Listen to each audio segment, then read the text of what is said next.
রাগের মাথায় আপনি সন্তানকে বললেন তুই মর, ফেরেশতারা বলল আমিন।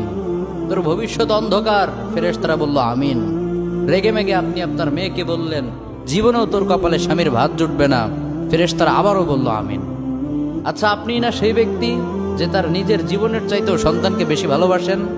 আপনি না সেই ব্যক্তি যে তার সন্তানের জন্য হাসতে হাসতে নিজের জীবনটাও দিয়ে দিতে পারেন? আপনি না সেই ব্যক্তি যে আল্লাহর কাছে নিজের চাইতেও সন্তানের জন্য বেশি দোয়া করে? তাহলে কি করে নিজের হাতে নিজের সন্তানের এত বড় ক্ষতি করতে পারলেন? Doesn't make any sense. Common sense বলতে কিচ্ছু নাই আপনাদের? আপনারা কি জানেন না আপনাদের রাগের মাথায় বদদোয়া করাগুলো ফেরেশতারা আমিন বলে?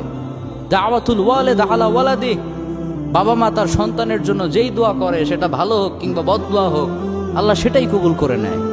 এজন্য খবরদার, নেভার কার্স ইউর চিলড্রেন।